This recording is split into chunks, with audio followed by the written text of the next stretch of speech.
जय बिहार जय भारत। कैसे हैं आप लोग? उम्मीद करते हैं आप लोग अच्छे होंगे और आप लोग की बिहार बोर्ड की तैयारी भी अच्छी तरह से चल रही होगी। हम लोग जानते हैं कि प्रत्येक वर्ष बिहार बोर्ड 50% सब्जेक्टिव क्वेश्चन देता है और 50% ऑब्जेक्टिव क्वेश्चन देता है। इसीलिए बिहार बोर्ड की तैयारी करने वाले स्टूडेंट के लिए दोनों इंपोर्टेंट हो जाते हैं। सब्जेक्टिव क्वेश्चन भी इंपोर्टेंट हो जाते हैं और सब ऑब्जेक्टिव क्वेश्चन भी इंपोर्टेंट हो जाते हैं। तो हम लोग आज इतिहास का देखेंगे। यूरोप में राष्ट्रवाद लेक्चरल वीडियो करा दिया है। यहाँ पर देखेंगे इसका ऑब्जेक्टिव हम लोग पूरी तरह से अच्छी तरह से इसको क्लियर करेंगे। इसके आगे कोई भी पहले चैप्टर में ऑब्जेक्टिव में किसी प्रकार का दिक्कत नहीं होगा। देखिए यहाँ पर कह रहा है पहला क्वेश्चन, रक्त एवं लौह की नीति का अवलंबन किसने किया? रक्त एवं लौह की नीति का अवलंबन किसने किया? हम लोग जर्मनी के एकीकरण में पढ़ रहे थे तो उस समय बिस्मार्क के बारे में पढ़ रहे थे। तो बिस्मार्क ने ही रक्त एवं लौह की नीति का क्या किया है? अवलंबन किया है। अगला क्वेश्चन कर रहा है कि फ्रैंकफर्ट की संधि कब हुई? फ्रैंकफर्ट की संधि होती है जो नेपोलियन बोनापार्ट जो फ्रांस के राजा होते हैं, इनको राजगद्दी से हटा दिया जाता है ऑस्ट्रिया के द्वारा और यहाँ पर वियना कांग्रेस एक सम्मेलन बुलाया जाता है। यह बुलाया जाता है 1815 ईस्वी को। मार्टिन लूथर किंग जूनियर कौन थे? अगला क्वेश्चन कर रहा है कि मार्टिन लूथर किंग जूनियर कौन थे? तो मार्टिन लूथर किंग जूनियर समाज सुधारक थे। यह अमेरिका के रहने वाले थे और समाज सुधारक कैसे बन गए? इन्होंने जो अमेरिका के काले लोग और गोरे लोग में मतभेद चल रहा था, भेदभाव चल रहा था, इसको क्या किया है? दूर करने का काम किए हैं। अगला यहाँ पर क्वेश्चन कह रहा है काउंट काबूर को विक्टर इमैनुअल ने किस पद पर नियुक्त किया? काउंट काबूर को विक्टर इमैनुअल ने किस पद पर नियुक्त किया? प्रधानमंत्री के पद पर क्या किया? नियुक्त किया। यहाँ पर विक्टर इमैनुअल क्या थी? सर्डिनिया पिडमाउंट के क्या थी? राजा थी। सर्डिनिया पिडमाउंट की राजा होती है विक्टर इमैनुअल और सर्डिनिया पिडमाउंट का यहाँ पर पीएम किसको बनाती है? विक्टर इमैनुअल यहाँ पर काउंट काबूर को बनाती है। अगला क्वेश्चन कह रहा है गैरीबाल्टी पेशे से क्या था? यहाँ पर कह रहा है क्वेश्चन गैरीबाल्टी पेशे से क्या था? उसका क्या पेशा था? वह एक पेशे से नाविक था। इसके अगला क्वेश्चन कर रहा है यूरोप का मरीज किसे कहा जाता है? यूरोप का मरीज किसे कहते हैं? यहाँ पर तुर्की यूरोप का मरीज के नाम से जाना जाता है। इसका अगला क्वेश्चन कर रहा है यंग यूरोप का स्थापना किसने और कब किया? यंग यूरोप का स्थापना किसने और कब किया? मेजनी किया था और मेजनी इटली के एकीकरण का यह क्या किया है? शुरुआत किया है और यह यंग यूरोप का स्थापना करता है 1834 ईस्वी में। यंग इटली का भी स्थापना करता है 1831 ईस्वी में। यह क्यों दोनों का स्थापना करता है? क्योंकि इसके द्वारा कुछ सैनिकों का संगठन बनाता है और इटली के एकीकरण करने के लिए कुछ मजबूती चाहिए और सैन्य शक्ति का क्या करता है? मजबूती करता है। अगला क्वेश्चन कह रहा है किस युद्ध के बाद जर्मनी का एकीकरण पूरा हुआ? किस युद्ध के बाद जर्मनी का एकीकरण पूरा हुआ? देखिए जर्मनी का एकीकरण पूरा होता है सीडोन का युद्ध के बाद। यहाँ पर सीडोन के युद्ध के बाद जर्मनी का एकीकरण पूरा होता है। बात आता है कि सीडोन का युद्ध कब हुआ? 1870 ईस्वी में सीडोन का युद्ध होता है। यह सीडोन का युद्ध यहाँ पर प्रसा और फ्रांस के बीच होता है। यह सीडोन का युद्ध किसके बीच होता है? फ्रांस और प्रसा के बीच होता है। अगला क्वेश्चन कह रहा है जर्मन राय राज्य का निर्माण किसने किया था? जर्मन राय राज्य का निर्माण किसने किया था? जर्मन राय राज्य का निर्माण यहाँ पर नेपोलियन बोनापार्ट करते हैं। कहां पर करते हैं? जर्मनी के राज्यों में करते हैं। अगला क्वेश्चन कह रहा है यूरोप वासियों के लिए किस देश का साहित्य एवं ज्ञान विज्ञान प्रेरणा स्रोत रहा है? किन देश का यहाँ पर ज्ञान विज्ञान और प्रेरणा स्रोत रहा है? दूसरों को सिखाने का यहाँ पर काम किया है यूनान यहाँ पर कला विज्ञान में बहुत ही संपन्न देश था और दूसरों देशों को भी यहाँ पर सिखाता था। फिर भी यह यूनान तुर्की का गुलाम बना हुआ था। अगला यहाँ पर क्वेश्चन कह रहा है 1830 ईस्वी की फ्रांसीसी क्रांति के बाद 1830 ईस्वी के फ्रांसीसी क्रांति के बाद फ्रांस में किस वंश का स्थापना होता है? देखिए 1815 ईस्वी से 1830 ईस्वी तक बुर्बो वंश होता है, लेकिन 1830 का जब फ्रांसीसी क्रांति होती है उसके बाद उस देश में, फ्रांस के देश में यहाँ पर आर्लेंस वंश को ला दिया जाता है। यानी 1830 ईस्वी के बाद आर्लेंस वंश का क्या कर दिया जाता है, स्थापना कर दिया जाता है। अगला यहाँ पर क्वेश्चन कह रहा है सन 1870 ईस्वी में, सन 1870 ईस्वी में फ्रांस और प्रूसिया के बीच युद्ध कहाँ होता है। यहाँ पर फ्रांस और प्रूसिया के बीच युद्ध कहाँ हुआ था इसको बताना है। आपको बता चुके हैं सीडोन का युद्ध, सीडोन का युद्ध 1870 ईस्वी में फ्रांस और प्रूसिया के बीच होता है। यह युद्ध कहाँ होता है, सीडोन में होता है। तो इसका राइट आंसर हो जाएगा सीडोन। अगला क्वेश्चन कह रहा है क्रीमिया युद्ध किन दो देशों के बीच हुआ, क्रीमिया युद्ध किन दो देशों के बीच होता है इसको बताना है। देखिए हम लोग बुक में पढ़े थे इटली के एकीकरण में, इटली के एकीकरण में जब शुरुआत हो रहा था तो यहाँ पर क्रीमिया युद्ध होता है। यह क्रीमिया युद्ध फ्रांस और ऑस्ट्रिया के बीच होता है। किसके बीच होता है, फ्रांस और ऑस्ट्रिया के बीच होता है। यह युद्ध 1853 ईस्वी को होता है। अगला क्वेश्चन कह रहा है जिल्वेरिन एक संस्था थी, जिल्वेरिन एक संस्था थी, कैसी संस्था थी, यह व्यापारियों की संस्था थी।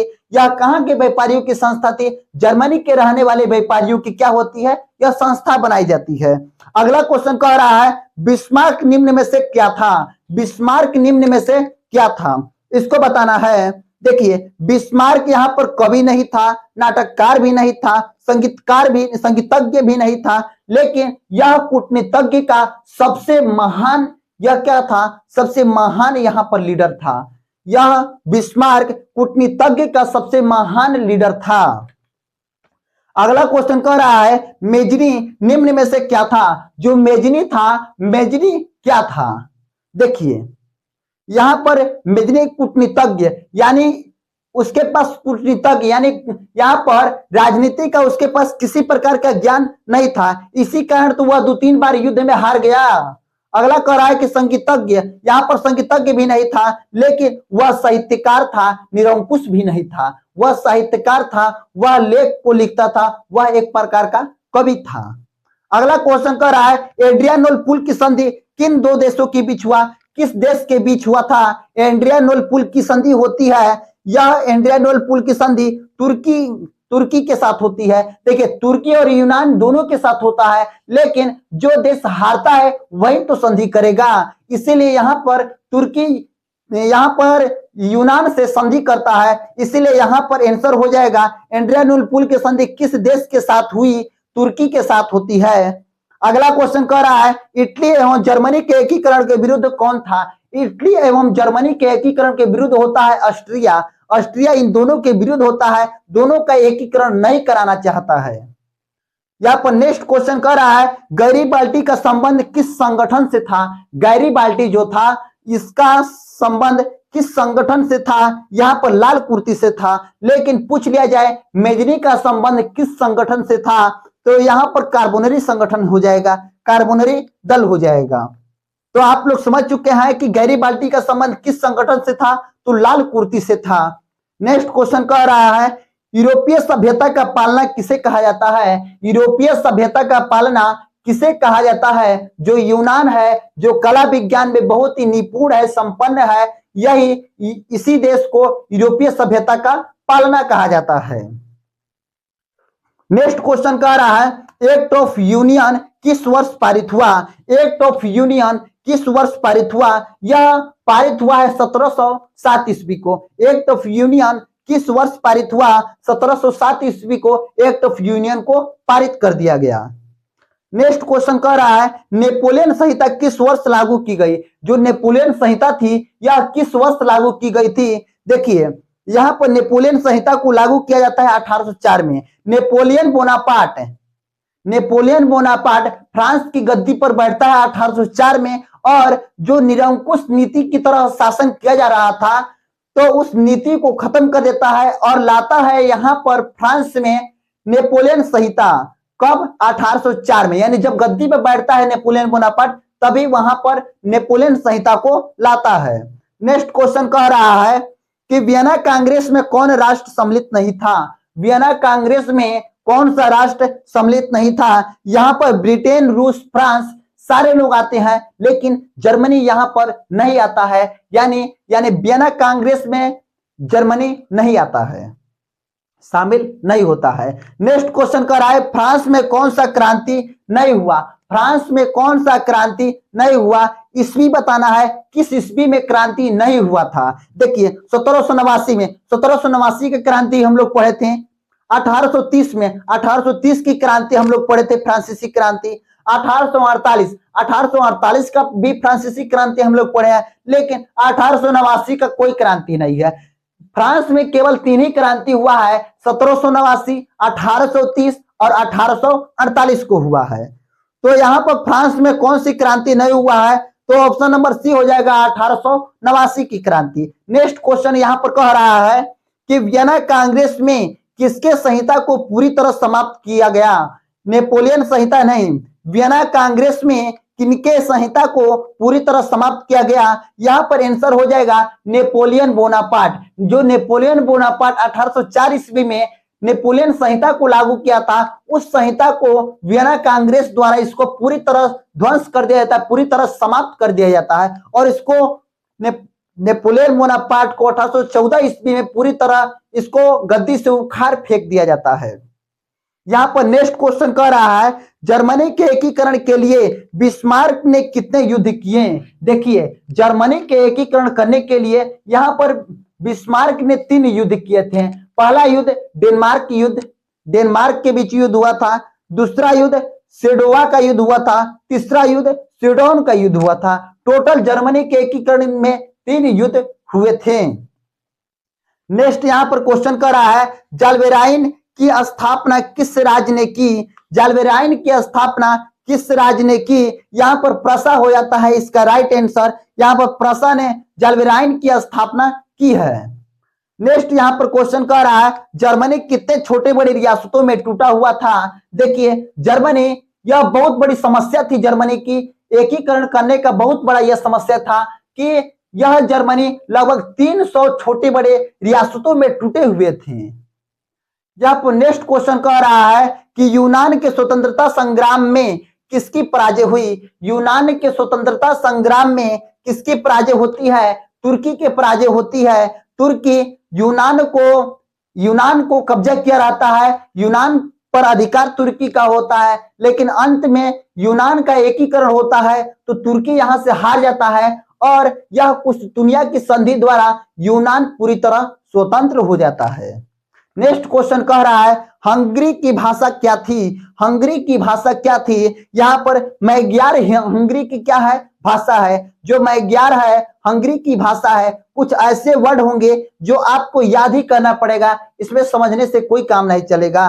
तो हंगरी की भाषा यहाँ पर क्या हो जाती है, मैग्यार हो जाती है। नेक्स्ट क्वेश्चन कह रहा है मारियान किस देश के राष्ट्रवाद की प्रतीक है। मारियान किस देश के राष्ट्रवाद की प्रतीक है। तो यहाँ पर फ्रांस की यह क्या है, प्रतीक है। जिस तरह भारत देश आजाद हुआ तो आजादी से पहले, आजादी के समय यहाँ पर भारत का जो तिरंगा था, जो प्रतीक था, वह तिरंगे पर एक चरखा था। वह तिरंगे पर क्या था, एक चरखा था। वही हम लोग के आजादी का प्रतीक था। उसी प्रकार जब फ्रांस है, यहाँ पर फ्रांस के राष्ट्रवाद का क्या प्रतीक है, यहाँ पर मरियान झंडा पर लगाया गया है, वही क्या है, इसका प्रतीक है। नेक्स्ट क्वेश्चन कह रहा है कार्बोनरी की स्थापना किस वर्ष हुई। देखिए कार्बोनरी की स्थापना होती है 1810 ईस्वी में। कार्बोनरी की स्थापना होती है 1810 ईस्वी में, लेकिन बाद में इस कार्बोनरी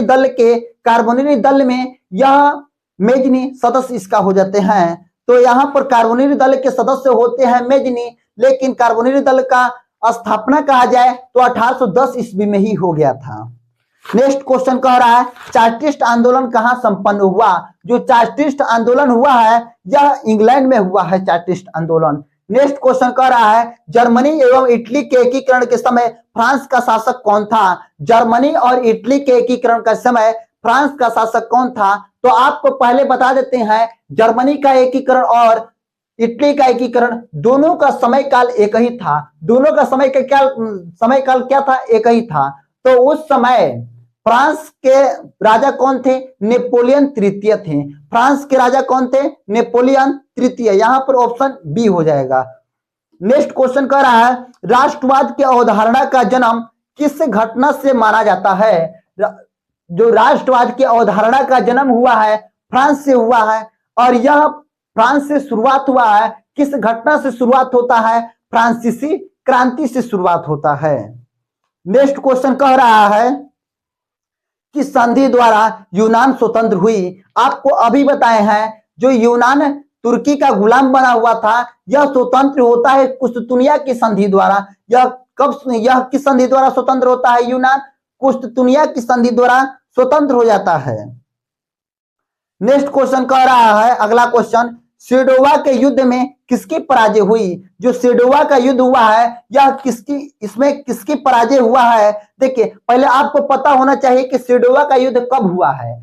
सेडोवा का युद्ध 1866 ईस्वी में हुआ था। यह सेडोवा का युद्ध प्रसा और ऑस्ट्रिया के बीच हुआ था। प्रसा और ऑस्ट्रिया के बीच इस युद्ध में, इस सेडोवा के युद्ध में ऑस्ट्रिया का हार होता है और प्रसा का जीत होता है। नेक्स्ट यहां पर क्वेश्चन कर रहा है, निम्नलिखित में से प्रसा का शासक कौन था? निम्नलिखित में से प्रसा का शासक कौन था? Napoleon Bonaparte. नेपोलियन बोनापार्ट था ही नहीं, क्योंकि वह फ्रांस का राजा था। नेपोलियन तृतीय भी नहीं होगा, क्योंकि वह फ्रांस का ही शासक था। विलियम प्रथम यहाँ पर सही राइट आंसर हो जाएगा, क्योंकि जो डी ऑप्शन में लिखा हुआ है विलियम, यहाँ विक्टर इमैनुएल सार्डिनिया पिडमाउंट की राजा थे। नेक्स्ट यहाँ पर क्वेश्चन कह रहा है, मैटरनिक युग कब से कब तक था? जो मैटरनिक युग था, जो घोर प्रतिक्रियावादी राजा था, वह उसका काल कब से कब तक था? 1815 ईस्वी से लेकर 1848 ईस्वी तक मैटरनिक युग रहता है। नेक्स्ट यहाँ पर क्वेश्चन कर रहा है, लुई फिलिप ने फ्रांस के प्रधानमंत्री किसे नियुक्त करते हैं? जो लुई फिलिप होते हैं, लुई फिलिप 1830 ईस्वी में फ्रांस की राजगद्दी पर बैठते हैं, और इसे बैठाता है कौन? मेटरनिक बैठाता है। और यहाँ पर लुई फिलिप ने अपना पीएम बनाता है, अपने देश का पीएम बनाता है गीजो को। तो यहाँ पर क्वेश्चन का आंसर हो जाएगा क्या? लुई फिलिप ने फ्रांस का प्रधानमंत्री किसे नियुक्त करता है? गीजो को यहाँ पर नियुक्त करता है। यहाँ पर नेक्स्ट क्वेश्चन कर रहा है, मेजनी को किसके ज्ञान का अभाव था? जो मेजनी था, मेजनी को राजनीतिक ज्ञान का क्या था? अभाव था, जिसके कारण वह बार बार ऑस्ट्रिया के साथ युद्ध में हार जाता था।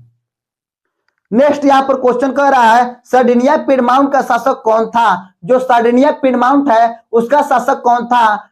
बता देते हैं, विक्टर इमैनुएल। इसका शासक कौन था? Victor Emmanuel.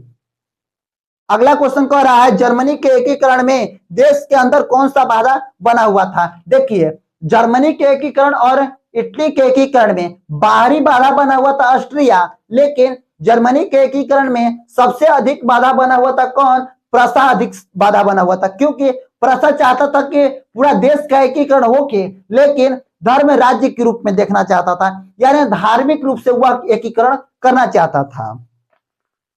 अगला यहाँ पर क्वेश्चन कह रहा है, यहाँ पर अगला क्वेश्चन कह रहा है, क्रीमिया युद्ध किसके बीच हुआ था? नेक्स्ट क्वेश्चन कह रहा है, क्रीमिया युद्ध किसके बीच हुआ था? देखिए, क्रीमिया युद्ध 1853 ईस्वी को हुआ था। यह इटली के एकीकरण में हम लोग पढ़े थे।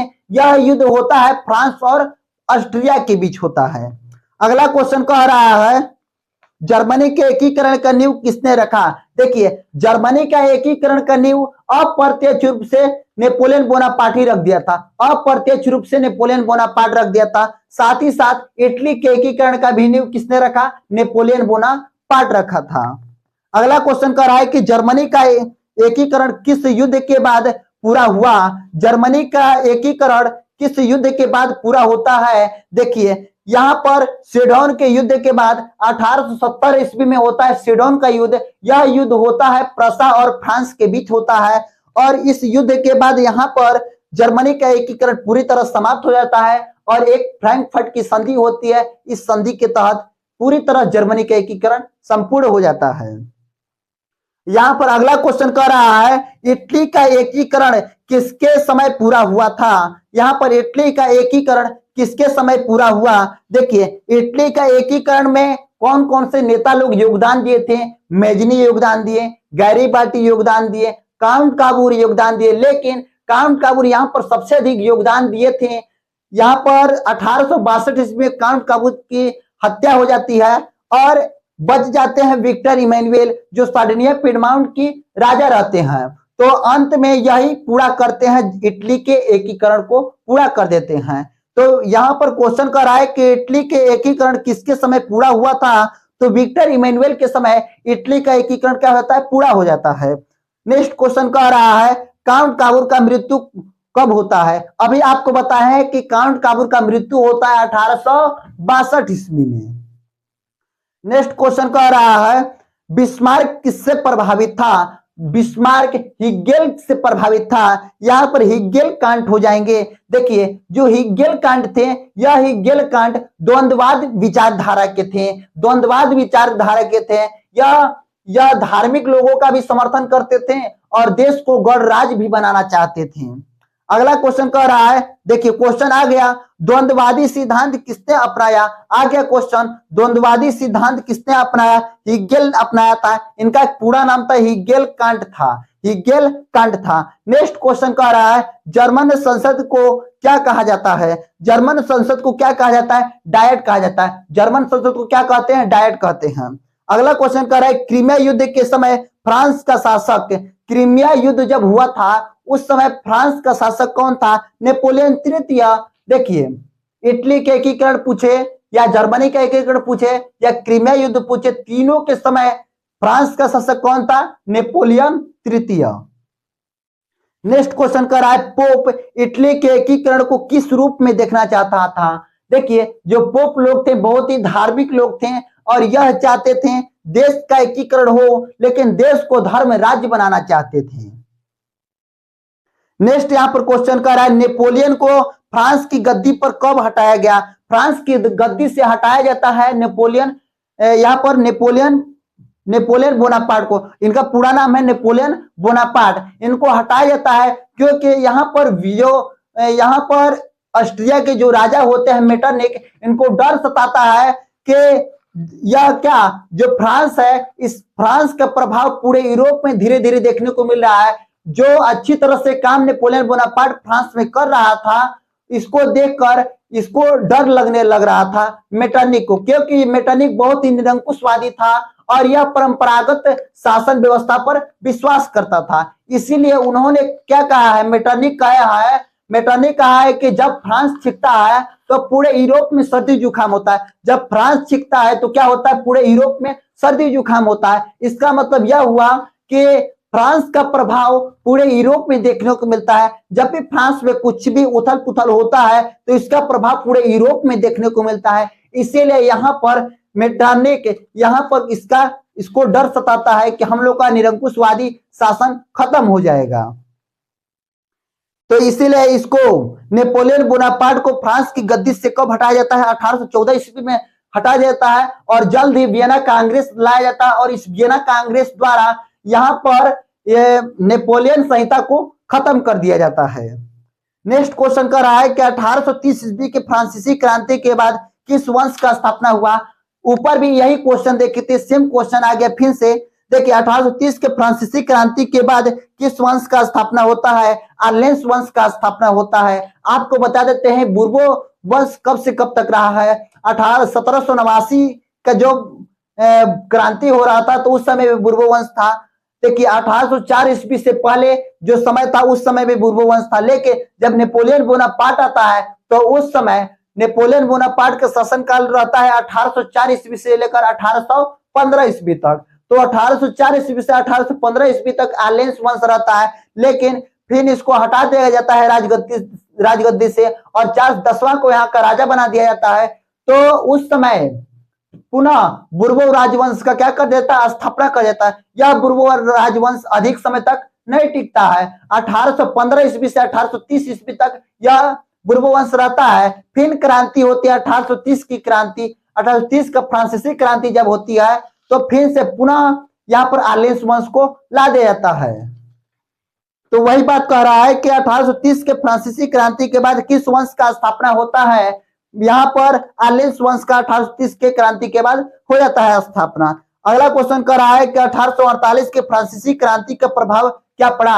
1848 ईस्वी में जो फ्रांसीसी क्रांति हुआ है उसका प्रभाव क्या देखने को मिला है? देखिए संवैधानिक लोकतंत्र रहने वाले वहां की जनता का, जो 1848 में जो क्रांति कर रहे थे, उनका मांग था कि देश में सभी चीज को हटाकर संवैधानिक लोकतंत्र ला दिया जाए। संवैधानिक क्या ला दिया जाए? लोकतंत्र ला दिया जाए। नेक्स्ट क्वेश्चन कह रहा है कि फ्रांसीसी क्रांति का प्रभाव यूरोप के साथ साथ कहां देखने को मिला था? देखिए, फ्रांसीसी क्रांति हो रही थी तो उस समय यूरोप में तो इसका प्रभाव पड़ ही रहा था, यूरोप महादेश में। साथ ही साथ साथ जो हम लोग से सटा हुआ है, यानी यूरोप महादेश से जो सटा हुआ है महादेश, एशिया महादेश, इस यहाँ पर भी कुछ इसके प्रभाव देखने को मिले थे। तो इसका प्रभाव हम लोग के देश में, भारत देश में भी पड़ा था। नेक्स्ट यहाँ पर क्वेश्चन कर रहा है, आपको अच्छे से नहीं दिखेगा, यहाँ पर क्वेश्चन लिखा हुआ है कि हंगरी की राजधानी, यहाँ पर क्वेश्चन में लिखा है हंगरी की राजधानी। हंगरी की राजधानी हो जाता है बुडापेस्ट। यहाँ पर आपको कराए हैं टोटल 60 क्वेश्चन। यह 60 क्वेश्चन कुछ गाइड के हैं, कुछ अपने से इस क्वेश्चन को बनाए हैं। आप लोग इस ऑब्जेक्टिव को अच्छी तरह से समझ गए हैं। अगले वीडियो में हम यहाँ पर हिस्ट्री का चैप्टर 2 लेकर आएंगे। जय हिंद दोस्त।